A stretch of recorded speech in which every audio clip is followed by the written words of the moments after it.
Welcome to another episode of Stoke Meter, and I am so happy to have another old friend, Jacqueline Madumene. Jackie and I have known each other for, oh my goodness, it's got to be approaching 2 decades now when we worked over at Citigroup. Yes. And isn't that right? Something like that? Yes. It's been that long, yes. And I've always been a fan of Jackie because she, when I met her, she was very energetic, always has been, and it just has a fantastic story. And so I just want to thank you for making the time for us, Jackie. This is wonderful to be able to catch up and to speak with you today. Yeah, same here, except I was looking forward to it. Yeah. There'll be a lot of catching up to do. We sure do. And it's interesting because one of the things that we were talking about when we were getting online is where our lives have gone since the Citigroup days. And it's been fun to watch your adventure. It really has. Well, don't we all have an adventure? Yes. We sure do.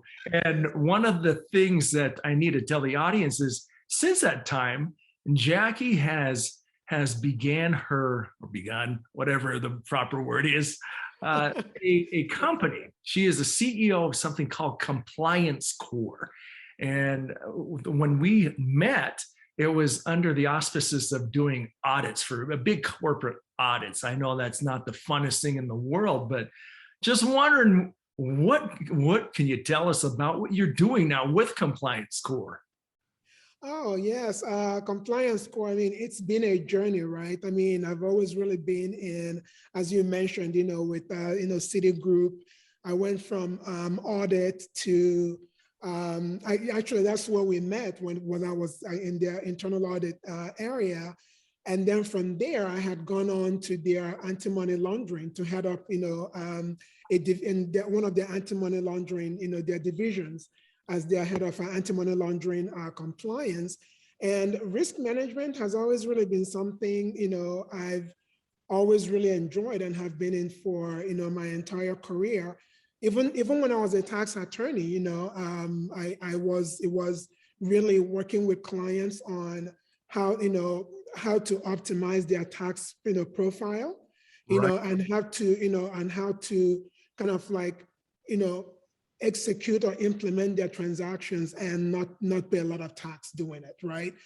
So it's always been some area of kind of risk management. How do you help them, whether it's tax risk or banking risk or AML risk or whatever.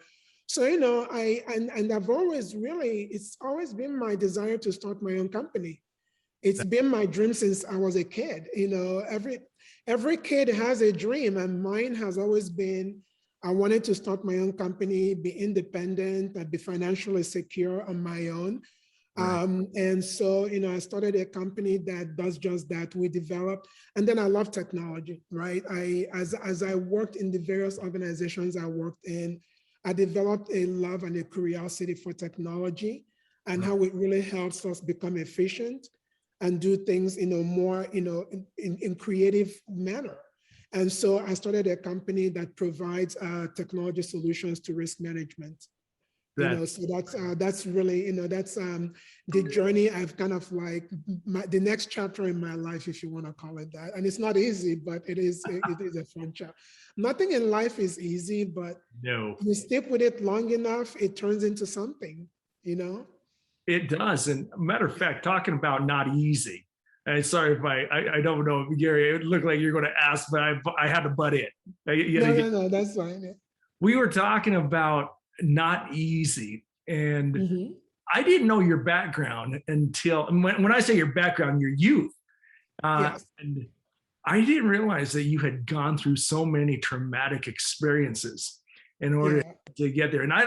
And I'll leave it up to you how deep you want to go in that. But I'm just wondering if you wouldn't mind sharing some of those things, because another fact about Jackie is that she's an author of a book called Ada's Daughter. It's on Amazon, but it's essentially her story. And I'm just wondering, what can you tell us? How did you? Because you obviously came to New York from another country, and Mhm. just what could you give us a background? And I know a lot of the story now, but I Yeah. know it was so neat to hear. Oh gosh. Where does one begin with that? I mean, I had one of those kind of life that on the outside looking in, people envied, right? Sure. Um, I grew up in a very, very privileged background in an affluent family, and you would think that in Africa, in Nigeria, right? And and so you would think that that you get everything you want in life, and everything, and success comes with it and all that stuff. And I think what people don't get sometimes is like, even though you come from something that may seem from looking on the outside is from privilege and people envy you, Yeah. there's nothing to envy at the end of the day. And well, it depends on how you define life, right? For me, life is not defined by a checkbook, and money. And to me, there's more to life and happiness than money. Now, that's not to say that money doesn't matter. I mean, we all want money. We have to have a roof over our head. But it's the level of importance that I put, for me, money is a means to an end, right? It's a means to get me somewhere, but not the end in and of itself. And I don't define my happiness by that. So growing up for me was, there were happy days, there were sad days. I grew up from a very abusive, household. My mom was the sweetest woman you can ever meet. Very, very well educated, very demure, very, just very elegant. She was an artist. And growing up, even from the early age of 3, I grew up being like almost like wanting to protect her, because that's how long I have seen her being used as a punching bag, Oh, right? So whenever I always have to be the one that, and then some days, our dad will get angry at us or whatever and kick us out of the house. So you never know at the end of the day, this house that everybody envied that you lived in, I may not be sleeping in it one night versus the other, depending on his state of mind, right? And whether he's happy or sad. And so that was really my life growing up. And I think as early as the age of 10, I pretty much told myself that this was never going to be me, right? And that I'm never going to be like my mom, and that I'm going to grow up and make my own success and not depend on anyone, and just be able to depend on myself. And I think, a lot of the things that drive me to succeed came from just having that kind of a background, where now, obviously, I didn't view it as a curse. I didn't view it as a why me. I mean, it has to be somebody, right? If it's going to happen, it's going to be somebody, so, and that's how I've always just really viewed life, is one of optimism, and one of, take what happens to us, right, is really more about our mindset towards it. And yes. for me, my mindset toward those things was that it drove me to want to succeed. It drove me to actually see the good in people. I continue to see the good in people. It drove me to be optimistic about life, because, the old cliche that which does not kill you makes you stronger. So having gone through very difficult things in my life and find myself succeeding every year in terms of, I'm alive and I'm breathing, that kind of success kind of thing, every day you wake up is a day to change your story, Yeah. right? Yesterday, how did I think it was Jay-Z that put it in one of his songs. He said, let the best of your today be the worst of your tomorrow, something to that effect, where it's like every day is a new day, and is a new day to rewrite your story, right? Right. And so that's how I grew up viewing my life, from those, those difficulties. And that's what the book was about. And what really inspired me to write it was, it's a story I've been meaning to tell, but never really found that courage to tell it. Yeah. But living in New York in 2008 timeframe, where with the financial crisis, Yeah. I had a lot of friends that, we all kind of like started our careers together in New York. And, we all lived through that period where everything was booming, Yeah. right? Life was good, money was there to be had. We were in our 30s and we were making crazy money, and living crazy lives. And we had a kitchen for decoration because we ate out every night at a new restaurant because it's just the thing to do, right? Right. And we all felt that we were going to conquer the world. Like we all were courageous, right? Right. But until something challenging happens to you in your life, right? You Yeah. really don't know how courageous or uncourageous you are. I don't want to use the word coward, so I'm using uncourageous. So, but I don't know if it's a word. I just don't want your listeners writing in and going, uncourageous is not a word. I know it may not be. I'm just using it in place of the word coward. But we just really, actually, I think more than uncourageous or coward is strong. We don't know how strong we are, right? Until something really, something deep happens to us. And 2008 was that period of time where everywhere you look, people were losing their job. Yes. And there was no, and it was, and because, and because there was just so much failure going on in the economy, right? And in the banking infrastructure, it's not one of those things where you can leave one job and immediately go next door and get another. Everybody was out of work, Yep. right? And for the first time, I really saw these friends of mine that were so strong in the face of money and all that stuff. All of a sudden, we're broken. Yes. And I'm looking at them is like, and then they would get annoyed with me that I'm so optimistic about everything. And I really think that was really one of the things that propelled me to write the book is, look, when you actually understand what people actually go through in their life, this is nothing. No. Right? Yeah. We can all bounce from this. We can all look, we can use this as a springboard to actually write the next chapter in our lives, as opposed to cower in fear and and defeat. This should not defeat us. We should find opportunities in this chaos. And a lot of people were not able to get there. And I really think that was the biggest thing that propelled me to write the book. And I'm just going to say one thing, and then I'll shut up for a minute. Oh, please. No. I mean, shortly after I wrote the book, a friend of mine, a very good friend of mine, I also met at City.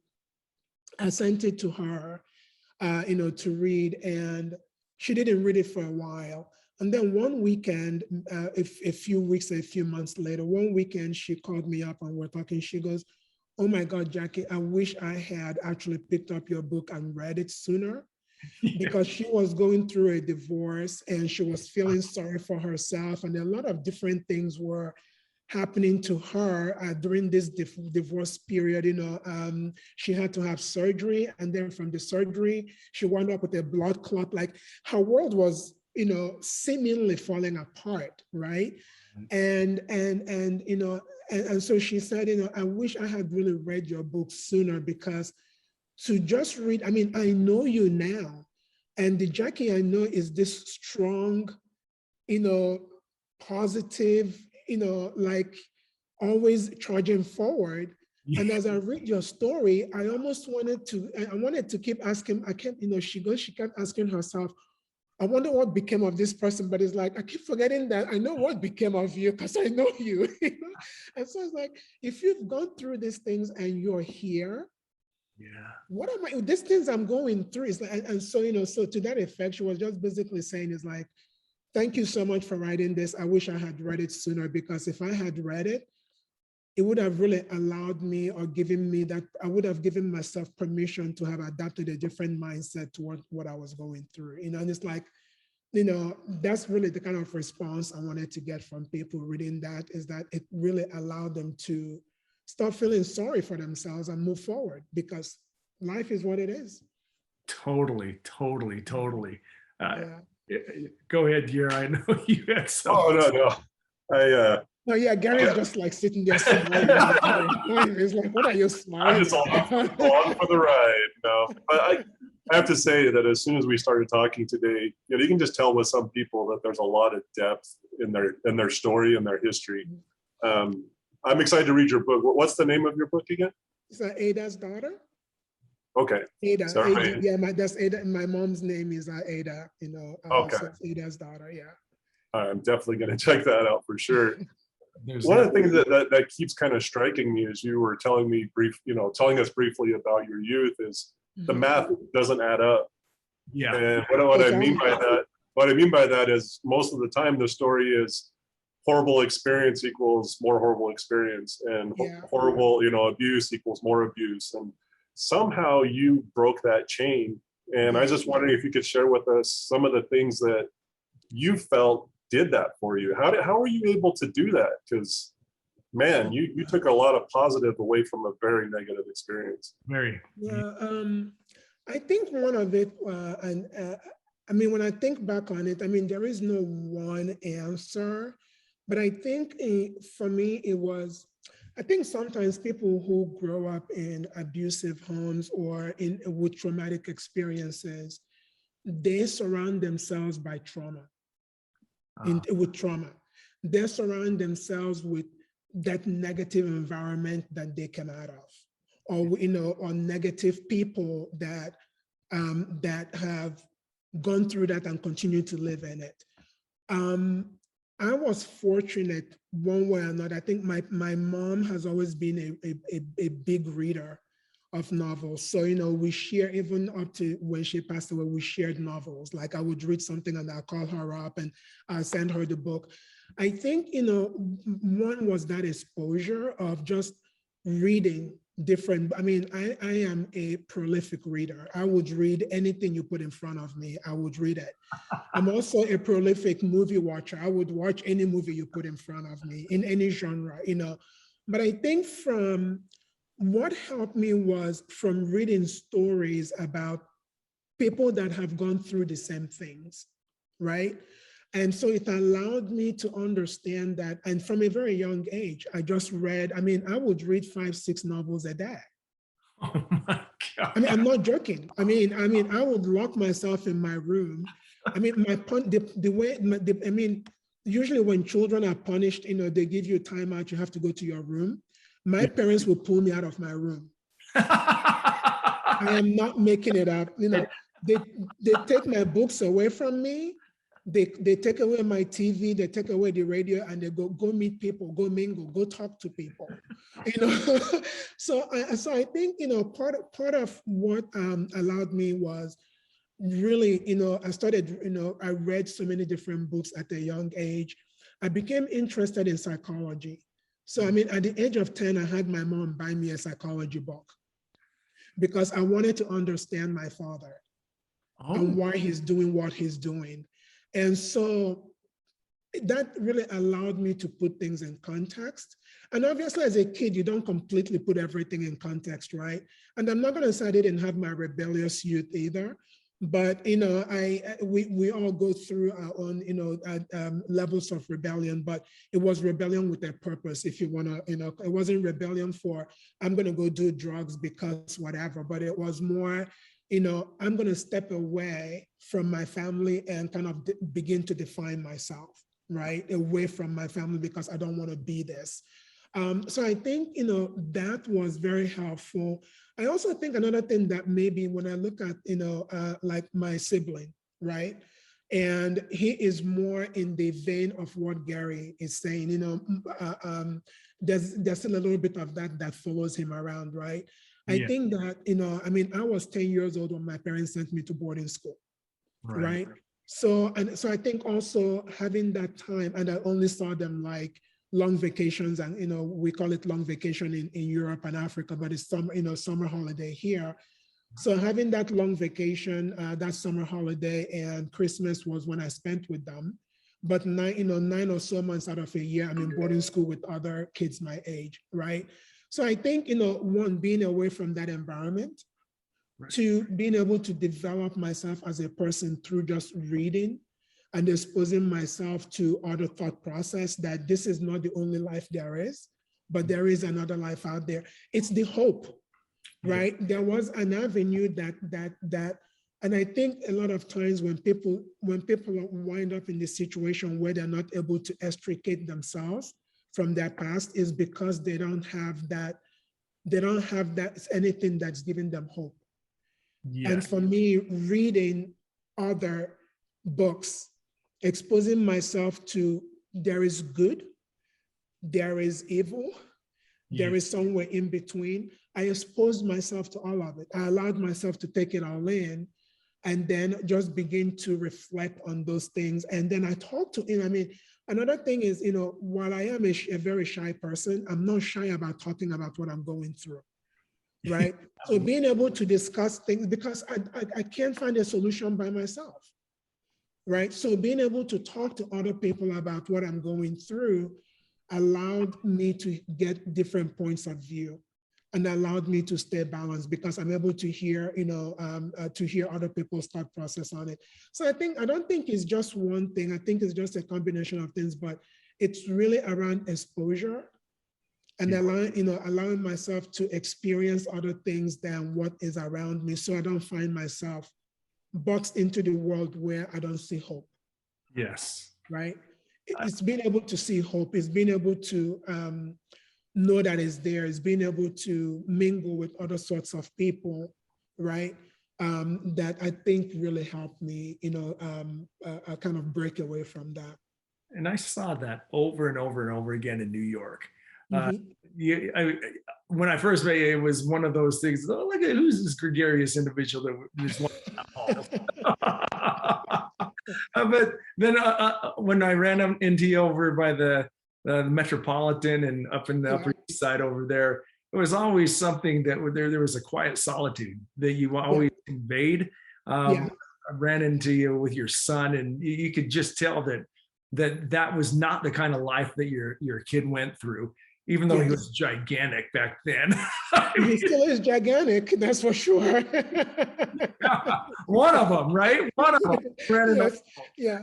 But, no, all three of them are gigantic. Yeah, my oldest son is 6'4", the twin boys are 6'2", and they're big boys. So yeah, I mean, not big as in, you know what I mean, but like they're just, you know, tall. Yeah. You know, they like to work out like I do as well. So, you know, well, but yeah, I mean, you, how do I say this? I like to see the positive in life because there's a lot of negative around us, right? And in my mind, negative for no reason, right? And so I surround myself with beauty. I surround myself with joy. I surround myself with love. And the way sometimes I surround myself with that is really, you know, my home is like my fortress. Yes. You know, I don't allow people in it very, you know, like I'm very selective about who I invite to my home because it is like a place where I'm happy all the time. You know, I still, you know, I'm 52 and I still watch cartoons and what Japanese cartoons, Japanese, you know, cartoon animes, you know, but I do every single day. Sorry, you know. Naruto, you know, I like things that bring me joy. I watch K-dramas, I watch C-dramas, you know, that they're flying around, they're doing their, you know, karate, but those are the things that bring me joy because they, you know. So I got to ask you, with all that, there's so many people that are going through similar situations that you found yourself in. Mm-hmm. A lot of them will get into the doldrums, me included. And although it was never as that deep in that regards by any means. But what would you suggest that an individual does as a first step to get out of those doldrums, and really to get on the path of their own progression, their own self-development, so on and so forth? Well, you know, I had a friend of mine that lost his job one time, and I mean, and I know that there is more to scale in terms of what people go through, but this is just one example that's, you know, coming to me. a friend of mine that, lost his job one time. And the very first, even before he told his wife, he called me up. Right. And told me about it. And then he's beating himself up. He's like, I bet you they're doing this to me because I'm Indian and this and that. I said, okay, stop right there. Right? I said, okay. I said, I'm going to give you 24 hours to feel down about yourself. Something just happened to you. So, get it out of your system, be negative about it, complain, blame your skin tone, whatever you need to blame, go for it. You have 24 hours to do that, but call me tomorrow when you're done. And let's move forward with getting you another job. And so to me, that's what I do is I dwell. I mean, when I got a call that my mom passed away 6 years now. I got a call, my mom passed away. Right. I was at my doctor's office for a physical, and I get the phone call, my mom passed away. And then my dad hung up the phone. And as I'm hanging up the phone, the doctor is coming in. My doctor is walking into the room. And I'm looking at her, and it just dawned, and I looked at her, I was like, oh my God, I just got a call. My mom passed away. And she goes, oh my God. So I started crying, right? Right. And I'm crying, and she's crying with me, and she's holding me, and we're both crying. She doesn't know my mom. It's like, so we cried and we got it out. And on my way home, I continued crying, and I called my friends and I told them. And then I went home, and for a week, and I locked myself in my house for 5 days, and I cried. Right. And I got it out. I had to go through that. I had to experience, I just lost my mom. But I allowed myself, I didn't bury my head in work and say, okay, I'm not going to acknowledge that this happened. It happened, right? And I'm going to see it for what it is. And then on the 5th day, I went back to work. Why? Because I woke up, it's like, I can't cry anymore. Like, I'm not joking. I kept trying to find a reason to cry. I thought about my mom. I brought out her picture. I thought about the good days, the bad days. I was looking for a reason to keep the negativity going and cry some more. But it's like, my body didn't want to cry anymore. So it's like, okay, well, I'm going to go back to work then. I'm done. But so I tell this story to say that I think the very first step is acknowledge that there is a problem. No doubt about it. You got to acknowledge it, and you have to allow yourself to grieve. You have to allow yourself to feel down, but give yourself a period to go through it. Now, there is no period. Different people are different, right? But I think that doing that and then talking to people, you can't live in your head. And a lot of us are not good at sharing what we're going through, or maybe we don't feel that we can share. Right. Whenever I'm going through anything, whatever it is, I usually call it like my 5-person rule. I call at least 5 friends and bitch and moan and complain. Oh, excuse, I'm not supposed to curse on the but no, but I go through 5 phone calls where I call, it's like, okay, I go through my Rolodex, like, who can I call and share this story with? I have at least, by the time I get to the 5th person, I don't want to tell the story anymore. It's like, I'm done. Like, this is no longer a problem. But to me, it's talking. I find that there is, it's very therapeutic to talk to people about what I'm going through.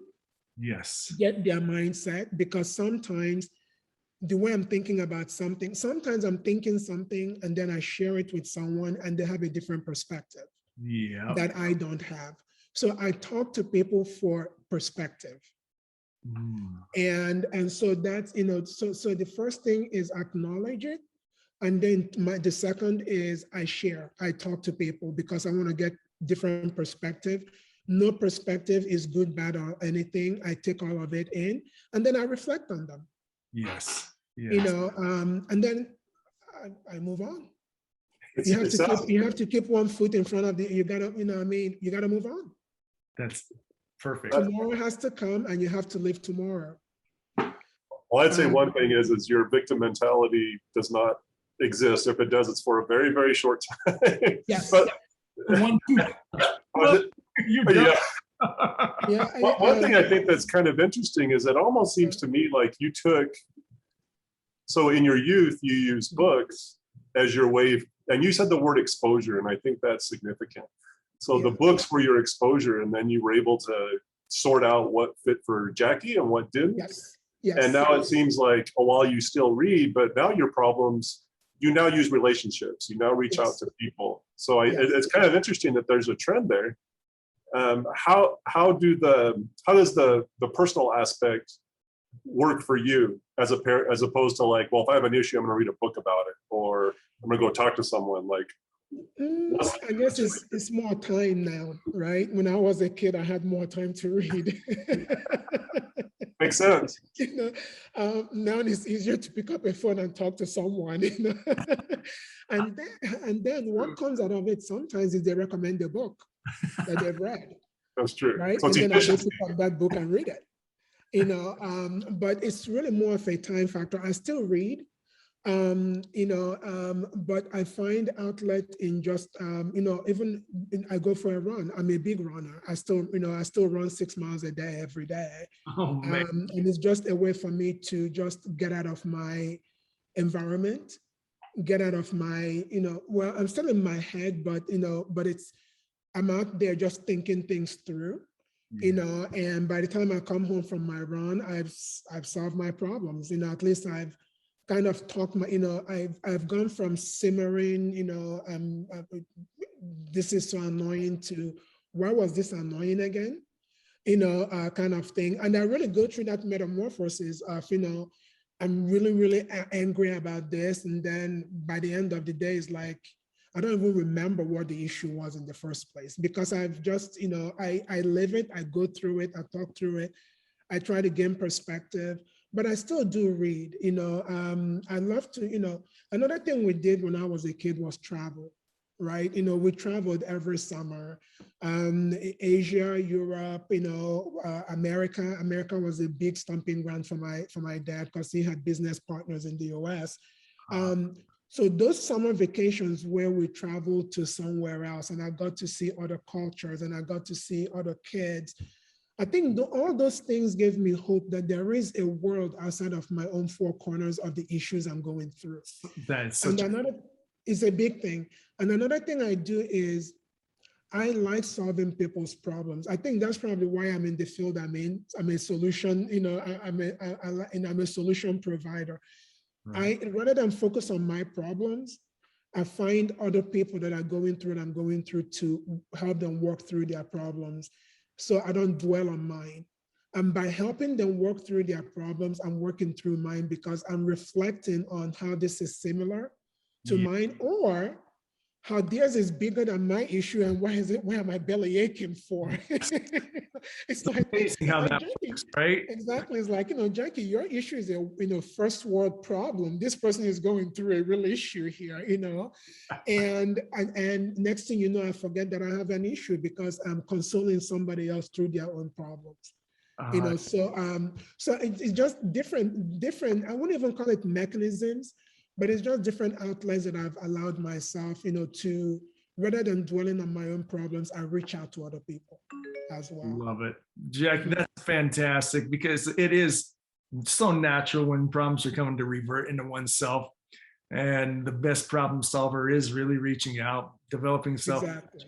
Easier said than done, no doubt about it. Yeah. But I think you're a testimony of that very thing. You just get out of the doldrums by meeting people and continue to grow and develop, right? Exactly. I mean, I remember I was in Peru. I did the Inca Trail. I went to Peru to do the Inca Trail, and then we went to Iquitos, the jungle, for a long weekend before flying back out to New York. And when we got on the plane, this plane was like really tiny.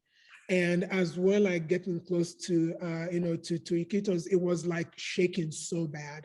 Yeah. And this lady sitting next to me was like wigging out like crazy. I mean, she was, besides herself, but I was also beside myself, right? I was scared, but I focused all my energy on calming her down to where I didn't even remember that I was scared. Wow. right? I was calming her down. It's like, it's gonna be okay. Everything is gonna work out. Nothing is gonna happen to us. Just hang in there.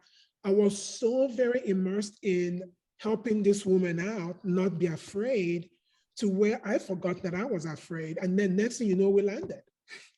That's awesome. And so that's how I deal with, and then, we had another situation one time in New York. I was coming back from work. This was when I was working on Wall Street, on Wall Street for a law firm.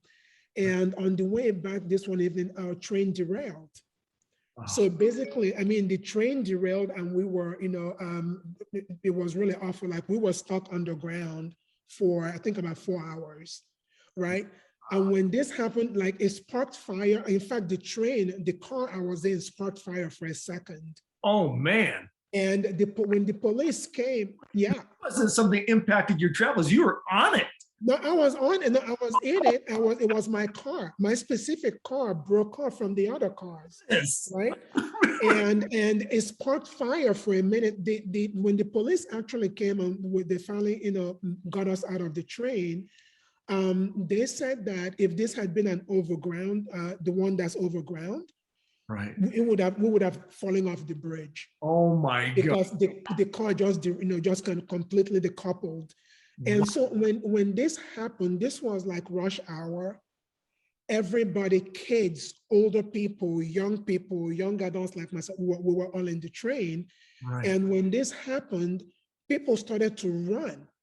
Oh. Well, you've been in New York subway, the trains, the train. There's a door. That door, how many people will fit in there? And then you're jumping onto another car. So this stuff happened and everybody started to like panic and get up to run towards the door. And my initial reaction was I jumped out, right? To run. And then I looked around me.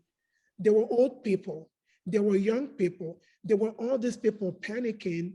And for some reason, I found calm in that. Yeah. I calmed down and I stood where I was, because my thing is, I want, if these older people and especially the kids start running, they're gonna get trampled. Yes. So my entire outlook in that chaos was the kids. I want to help them. I don't want to, and all of a sudden I forgot there was a problem going on with me. Like, I was outside of myself looking to help somebody else. And that's how I kind of approach things is, focus on helping other people. It helps me get through. It helps remove my mind from the situation. Right. And the more I help somebody else gain perspective, I'm also gaining perspective. Oh, no doubt. That's fantastic.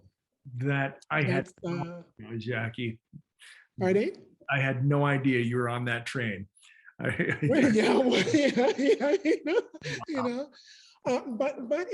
we're all how do you say, we all encounter things every day in our journey, right? That's it can be a train, it can be on the plane, it can be anywhere. We all encounter things, and there's this quote I read one time, and I'm sure you guys have it's like, I think they said that life is 90%, 10% what happens to us and 90% how we respond to it. Yes. And that I try to apply that in my everyday, right? Is the 90% has got to be positive, right? Because what's happened already. I can't change it. So I have to change my attitude towards it, or it will swallow me up alive. That is one step. You got to keep moving forward. Totally. So yeah. You've gone through all kinds of things, from trauma to realization of how to overcome and progress out of those so-called doldrums. I'm just wondering what you would tell anyone that was thinking about doing their own thing, like what you're doing with core compliance there. You've always been an adventure nut, but just what would you tell somebody that's just wanting to dip their foot in the waters of entrepreneurialism? Dip. Just go for it. It's not easy, right? But I think you ask yourself, because for me, I wake up every day, and honestly, it's a journey. right? Every day I wake up, I ask myself, do you want to be doing this? And then I ask myself, what's the alternative, right? Yep. And the alternative, I have two choices. Well, three. Stop working and go be a burden to my kids, moving with them. And not an option. I'm way too young for that. So, I think after a while, they may actually even kick me out. It's like, Mom, you're way too healthy, go away. Two, go work for somebody else. I'm not feeling it. Right.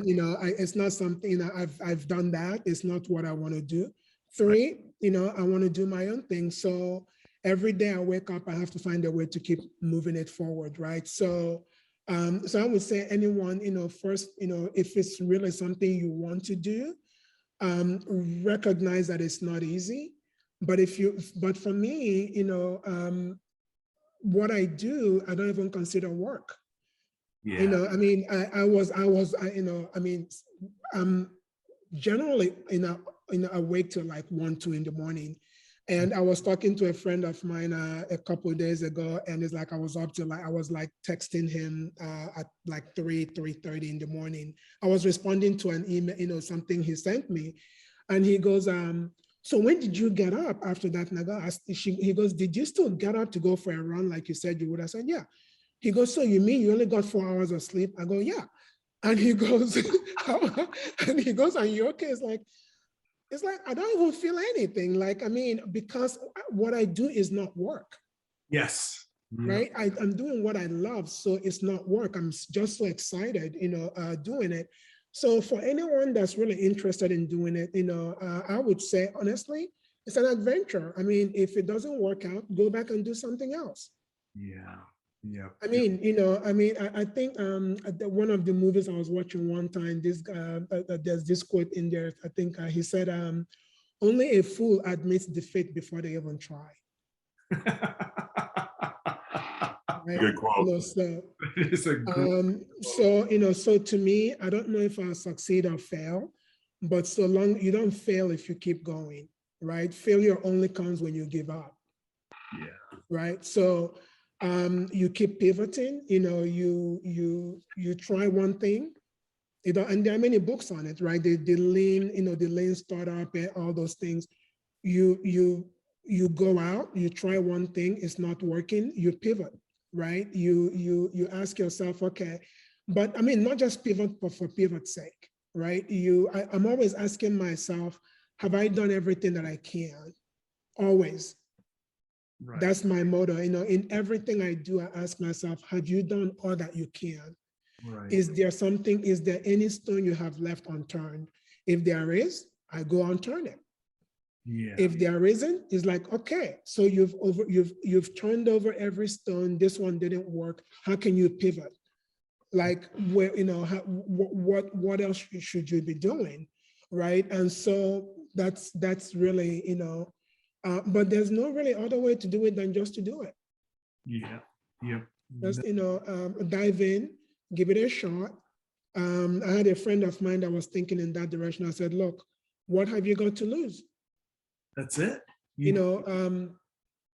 have nothing to lose, but, give it a shot. But I think sometimes what gets in our way is pride. Mm-hmm. I'm not a very prideful person. I'm confident in what I know and what I don't know. I'm just as confident in my strength as I am in my weaknesses. Or my weaknesses as I am in my strengths. I know what I'm good at and I know what I'm not good at.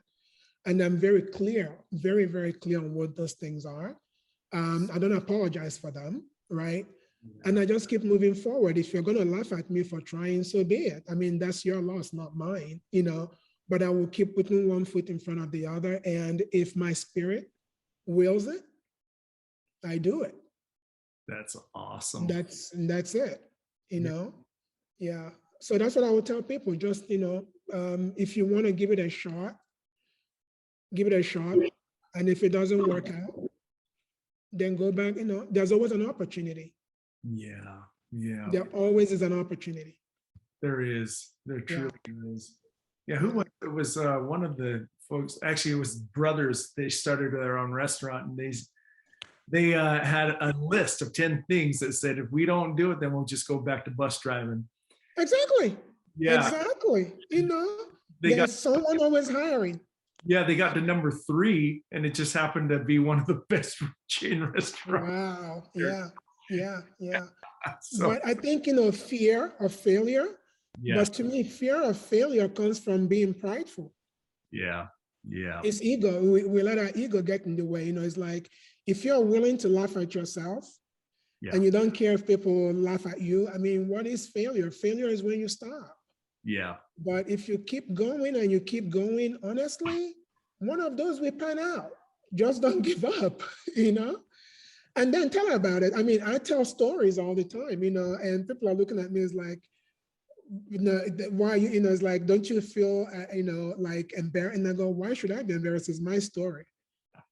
It's not yours, right? You know, if it embarrasses you, don't listen, but I'm not embarrassed. This didn't work out and I pivoted and I'm trying something else and whatever. But the funny thing is, you know, then people envy your story sometimes because it's like, you know, oh, you did it, right? But you can do it too. that's it.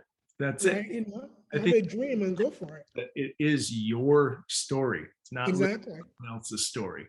Exactly. You know, and if you don't write it, somebody else will write it for you. But every day you wake up is you have to keep moving forward, you know, or you're stuck. And I don't like feeling stuck. I don't like feeling stuck. I like, you know, every day is a day that you know, I have to accomplish something. You know, I love goals, right? Yes. Objectives, things that keep me waking up every day, you know, and doing stuff. So Love it. This yeah. is fun stuff. And poor Gary, I gotta fill you in something on Gary. He's he's not usually as quiet, but How come, Gary? You know, why are you being so quiet with me? he has a little trial that he kind of talk. Oh, nobody. I've just been sick here for a while, so. Oh, I'm so But sorry. I wasn't gonna make this for the world. The only thing that can make me better is if you answer 3 questions. Okay. Favorite book, important mentor, and favorite movie. Oh my gosh. Favorite book. Oh my goodness. Oh, that's a difficult one.